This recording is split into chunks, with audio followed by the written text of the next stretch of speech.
Salam, berjumpa lagi dengan saya Effendi Tobing. Kali ini dalam program Sarimi, Santapan di hari Minggu.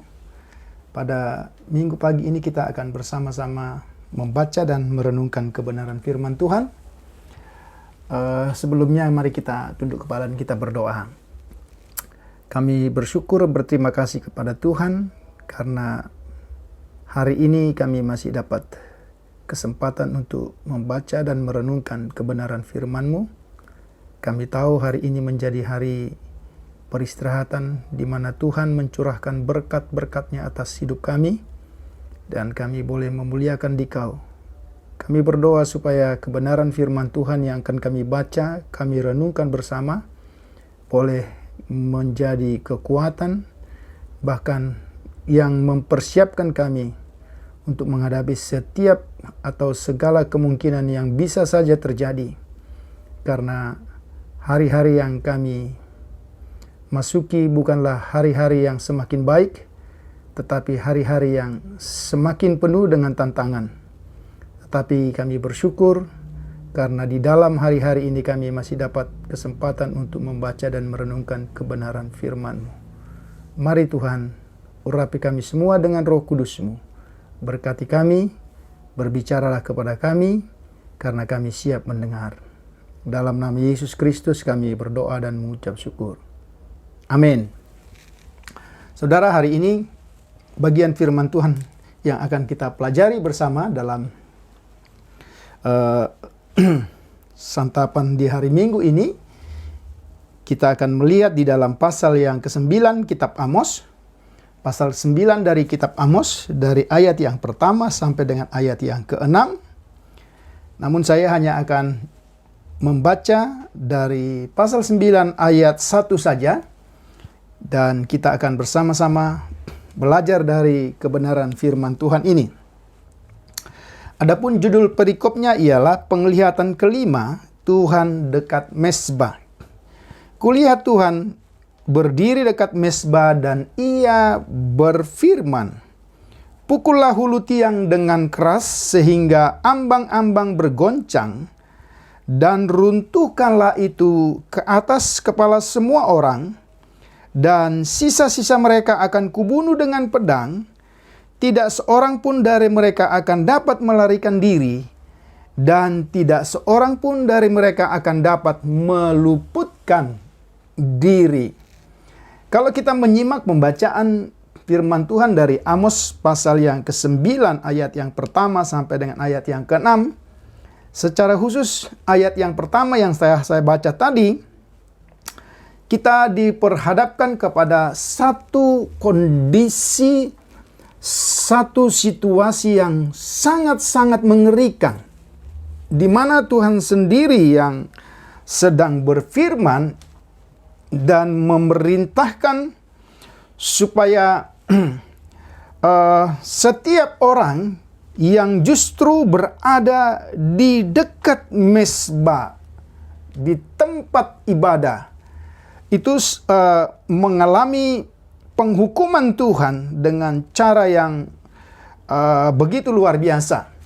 Kalau kita memperhatikan pasal 9 ayat 1 sampai dengan ayat yang ke-6, sesungguhnya ini merupakan penglihatan yang kelima dari rentetan penglihatan. Kalau kita membaca misalnya mulai dari pasal 7 ya, ayat yang pertama, kemudian pasal 7 ayat yang keempat, ya, pasal 7 ayat yang ketujuh, dan pasal 8 ayat 1, maka pasal 9 ayat 1 dan sampai dengan yang ke-6 ini merupakan penglihatan yang kelima. Penglihatan yang kelima ini juga adalah salah satu penglihatan yang berisi tentang penghukuman Tuhan yang akan segera terjadi. Karena itu, tema kita hari ini ialah, adakah yang terluput dari penghukuman Tuhan? Ya, sehingga seperti dari pembacaan ini, maka kita akan belajar. Ya, karena pertama-tama kalau kita memperhatikan, justru dikatakan Tuhan sedang berdiri dekat mezbah dan ia berfirman. Ya, artinya meskipun mezbah di situ tidak dijelaskan tempatnya secara eksplisit, apakah itu di Yerusalem atau di Betel atau di tempat-tempat tertentu yang dikehendaki oleh Tuhan, tetapi yang jelas mezbah di situ menunjukkan kepada kita bahwa penglihatan itu terjadi dalam kondisi atau dalam situasi di mana umat Tuhan biasanya beribadah kepada Dia.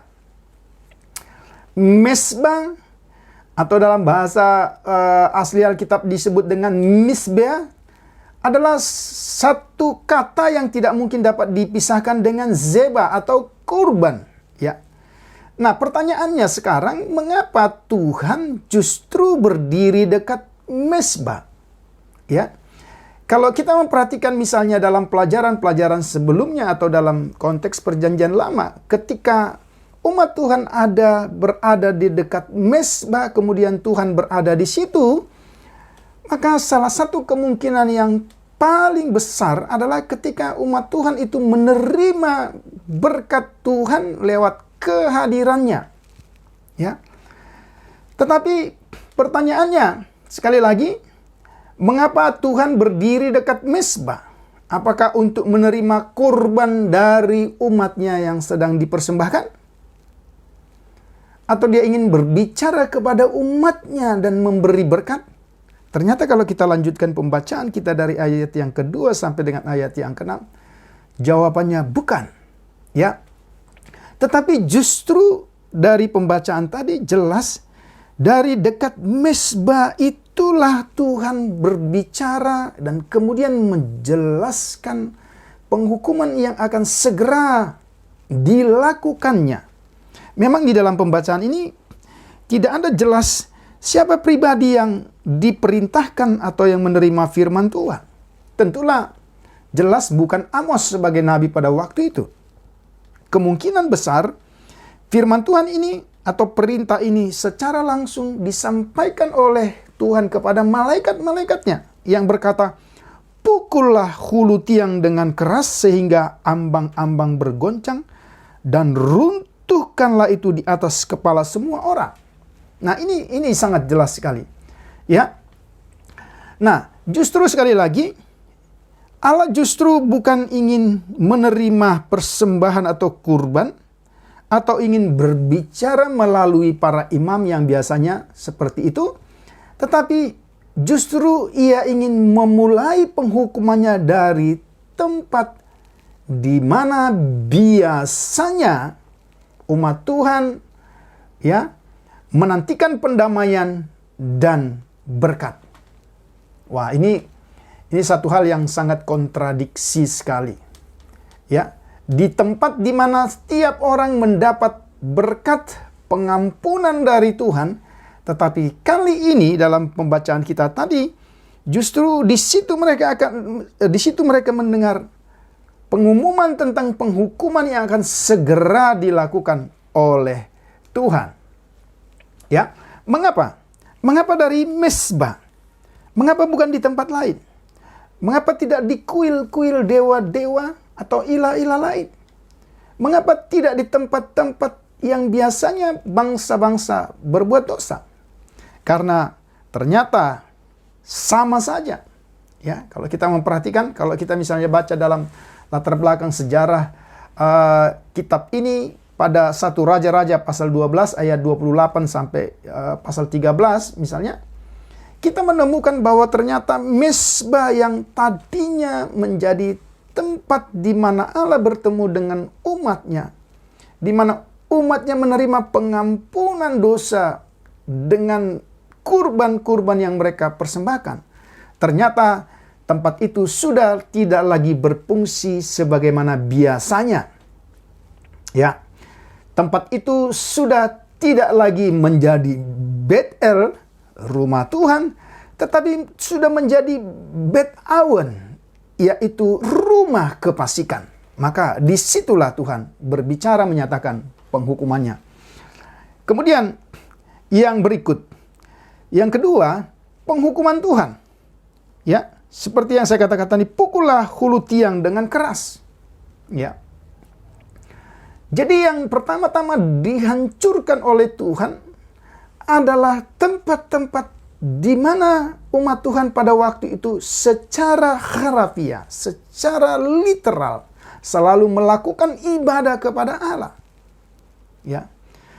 Apa yang terjadi ketika hulu tiang itu dipukul, maka jelas ya, kalau nanti saudara perhatikan gambar dalam PPT saya, kalau hulu tiang itu dipukul maka seluruh bangunan itu akan bergoncang. Bait Tuhan atau bait Allah itu akan rubuh secara simbolis, ya. Semua sendi-sendi ibadah bangsa Israel itu sedang dihancurkan oleh Tuhan. Nah, ini yang kita bisa pelajari. Nah, akibat dari penghukuman itu dikatakan bahwa setiap orang yang sedang beribadah secara literal, secara harafiah, atau hanya satu kebiasaan semata, karena sementara mereka sudah menyelewengkan hidup mereka kepada berhala-berhala, maka ketika hulu tiang itu runtuh di atas kepala semua orang, ya, dan itu pasti akan mendatangkan kematian, ya. Nah, dikatakan ketika itu terjadi, maka kita perhatikan dalam pembacaan tadi, mereka berusaha untuk melarikan diri, berusaha untuk menyembunyikan diri dari penghukuman Tuhan. Tapi kalau kita memperhatikan, maka sangat jelas sebagaimana tema tadi dalam bentuk pertanyaan, maka dapat kita jawab, sesungguhnya tidak ada tempat untuk bersembunyi dari penghukuman Tuhan. Ya, kalau kita memperhatikan ayat yang kedua dan ketiga, sekalipun mereka menembus sampai ke dunia orang mati, tanganku akan mengambil mereka di sana. Wah, ini hal yang luar biasa. Jadi kalaupun kita atau anak-anak Tuhan hari ini mencoba bersembunyi dari bentuk-bentuk penghukuman Tuhan yang Tuhan sedang kerjakan, ya, tentu dengan tujuan yang Tuhan kehendaki, maka dikatakan tidak ada tempat yang bersembunyi, ya. Tangan Allah bisa mencapai baik ke langit, bahkan ke dunia orang mati sekalipun. Tangannya juga sampai ke puncak-puncak gunung dan sampai ke dasar lautan. Wah, ini luar biasa. Kalau kita memperhatikan misalnya, ya, bahwa Tuhan itu tidak dapat dihalangi. Ketika dia ingin berkata, ketika dia ingin bertindak, maka tidak ada satu tempat pun di mana kita tidak dapat mendengar dan tidak mengalami penghukumannya. Ini satu hal yang pernah terjadi ketika salah seorang nabi yang bernama Yunus, ya, ketika dia diperintahkan Tuhan untuk melayani, kemudian dia melarikan diri dan dalam kebodohannya dia mencoba bersembunyi dari hadapan Tuhan. Apa bisa? Tidak mungkin bisa. Kalau kita memperhatikan misalnya, pengajaran dalam perjanjian lama sangat jelas, bahkan dunia orang mati, Sheol, itu pun ada dalam jangkauan Tuhan. Allah sanggup membuat apa saja, ya. Allah sanggup bertindak di mana saja, bahkan di dasar lautan sekalipun. Bahkan Allah mampu memerintahkan, dikatakan dalam pembacaan kita itu, ya. Ya, bahkan Allah mampu memerintahkan ular untuk memanggut mereka ketika mereka mencoba bersembunyi. Nah, saudara, yang saya kasihi dalam Tuhan Yesus Kristus, maka ini sangat jelas sekali. Ya, ketika bencana demi bencana yang dimulai di tempat-tempat yang biasanya terdengar pujian kepada Tuhan, doa kepada Tuhan, yang biasanya kemana umat Tuhan membawa kurban-kurban, di mana suasana ibadah seringkali terjadi. Penghukuman pertama-tama terjadi di sana. Karena ternyata tempat itu telah berubah fungsi dan tujuan. Karena ternyata tempat itu bukan lagi menjadi tempat yang menyenangkan, tapi menjadi tempat yang mendukakan hati Tuhan. Dari Betel menjadi Bet Awen. Ini kita lihat. Ya. Maka kalau kita memperhatikan di dalam ayat yang ke-4b dikatakan, aku akan mengarahkan mataku kepada mereka. Ya. Jadi kalau kita memperhatikan dari ayat yang pertama sampai dengan ayat yang ke-6, sebenarnya banyak kalimat-kalimat kalau kita melihat prinsip-prinsip dalam perjanjian lama atau peristiwa-peristiwa dalam perjanjian lama, apa yang dicatat dalam pasal 9 ayat 1 sampai 6 ini sebenarnya adalah peristiwa yang biasanya terjadi, tetapi artinya justru menjadi terbalik. Contoh yang berikutnya dikatakan, aku akan mengarahkan mataku kepada mereka. Tahukah saudara bahwa sesungguhnya ketika Tuhan hadir dan mata Tuhan terarah kepada kita, menurut perjanjian lama, itu berarti di situ ada kebahagiaan. Di situ ada berkat. Saudara bisa baca 1 Raja-Raja 8:29, ya, ayat yang 52, kemudian Mazmur 33. Dan justru bila Tuhan memalingkan matanya dari kita, justru itu yang seharusnya kita hindari. Ya. Kalau kita baca misalnya, coba kita perhatikan ya. Jadi tanda kehadiran Tuhan itu seringkali digambarkan matanya tertuju kepada kita. Ya. Tetapi sekarang mata itu tidak ubahnya seperti mata seorang monster yang siap menghabisi. Terbalik dari arti yang sesungguhnya. Kehadiran Tuhan, mata Tuhan, ya, terhadap bangsanya justru inilah hari Tuhan yang dimaksud. Hari yang mendatangkan malapetaka karena mereka telah berdosa kepada Tuhan. Kita perhatikan bagian firman Tuhan ini. Ya. Dan Allah itu adalah Allah yang Maha Kuasa. Dia mampu menggerakkan pasukan.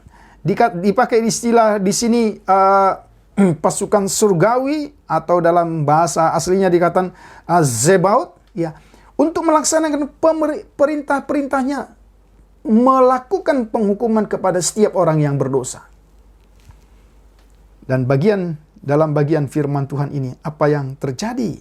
Ya, ketika mereka mencoba bersembunyi sampai ke dunia orang mati sekalipun, sampai ke langit, sampai ke manapun, tidak ada tempat untuk bersembunyi dari penghukuman Tuhan. Karena Tuhan adalah Tuhan yang Maha Hadir dan Maha Kuasa. Tuhan adalah Tuhan yang tidak mungkin dapat kita permainkan. Dan dari hadapannya kita tidak dapat menyembunyikan diri. Dikatakan akibatnya sangat jelas. Ya, bumi bergoyang. Ya, bumi bergoyang. Ini bisa terjadi karena di dalam kitab Amos jelas ada satu gempa bumi yang diingat, yang sangat dahsyat. Apakah itu terjadi pada waktu itu? Bisa jadi kemungkinan seperti itu. Ya, ini bicara tentang penghukuman Tuhan. Bumi yang kokoh yang diciptakan oleh Tuhan, ya. Tetapi dikatakan tidak ubahnya seperti cairan yang mulai bergoyang dalam satu bejana, yang mulai bergoyang, naik, dan turun jika disentuh. Itu kondisi bumi pada waktu penghukuman Tuhan itu. Ya. Dengan bahasa kiasan Tuhan ingin menjelaskan kepada kita, Allah dapat membuat bumi itu seperti cairan melalui gerakan tangannya atau kakinya. Nah, Saudara yang sekasihi dalam Tuhan Yesus Kristus, bagian firman Tuhan ini sangat jelas. Dengan tema yang sudah saya sampaikan tadi, adakah yang terluput dari penghukuman Tuhan? Tentu kita harus melihat ya dari firman Tuhan ini, seperti doa saya tadi, kita masih bersyukur karena kita masih diberi kesempatan untuk mendengarkan firman Tuhan. Karena hari-hari yang kita hadapi ya, bukanlah hari-hari yang semakin baik, tapi hari-hari yang semakin jahat. Akibat dari dosa manusia, termasuk dosa orang-orang Kristen saat ini. Itulah yang sedang kita alami. Ya. Jadi dengan semua kondisi, khususnya dengan pandemi COVID-19, kita tidak bisa lagi saling tunjuk, saling mencoba melihat siapa yang menyebabkan. Tapi melalui firman Tuhan ini, mari kita kembali. Ya, ternyata kita harus mengakui dosa itu pertama justru terjadi bagi umat Tuhan. Kita tidak perlu mencari siapa yang menyebabkan COVID-19 ini terjadi. Tapi melalui firman Tuhan ini sangat jelas. Meskipun model penghukumannya berbeda, tetapi penghukuman itu tetap dan tidak ada tempat untuk kita dapat melarikan diri. Ya, kalau kita memperhatikan bagian firman Tuhan ini sangat jelas. Penghukuman itu pertama-tama Tuhan umumkan dan itu akan terjadi di tempat-tempat di mana umat Tuhan yang hanya beribadah secara harafiah saja, yang sesungguhnya telah menjadikan rumah Tuhan menjadi sarang penyamun, yang sesungguhnya telah menjadikan ibadah-ibadah hanya semacam ritual yang tidak memiliki makna apa-apa, yang sesungguhnya di mana kita tidak lagi bertemu dengan Tuhan, ya, tetapi hidup kita sesungguhnya jauh daripada Tuhan. Sebagaimana Yesaya 29 ayat 13 katakan, bangsa itu datang mengucap syukur memuji Tuhan dengan mulutnya, tetapi hatinya menjauh dari aku. Hari ini mari kita belajar. Kalau kita sudah tahu jawaban tema tadi, bahwa tidak ada tempat untuk bersembunyi, masih ada kesempatan untuk kita. Dan jangan kita mencoba bersembunyi, tetapi yang harus kita lakukan. Mari coba kita perhatikan satu ayat dari kitab Amos tadi, ya. Coba kita lihat misalnya dalam Amos, ya, seperti yang saya baca tadi. Misalnya coba kita perhatikan dalam Amos pasal yang ketiga ayat yang kedua dikatakan, hanya kamu yang kukenal dari segala kaum di muka bumi, sebab itu aku akan menghukum kamu karena segala kesalahanmu. Ini justru menegaskan tidak ada alasan untuk kita dapat berkata, aku orang Kristen. Tetapi ketika ibadah kita, ketika hidup kita sesungguhnya jauh daripada Tuhan, maka tema tadi akan tergenapi. Tidak ada tempat. Seluruh bumi ini akan hancur. Tidak ada tempat untuk bersembunyi. Tapi masih ada satu kesempatan untuk kita berbalik kepada Tuhan. Kiranya bagian firman Tuhan yang singkat ini bisa menolong saya, menolong kita semua untuk sungguh-sungguh kita melihat kebenaran firman Tuhan ini, dan hanya ada satu-satunya jalan supaya kapanpun penghukuman Tuhan itu terjadi di tengah-tengah bumi ini, kita bisa terluput. Karena itu janji Tuhan. Karena kita berbalik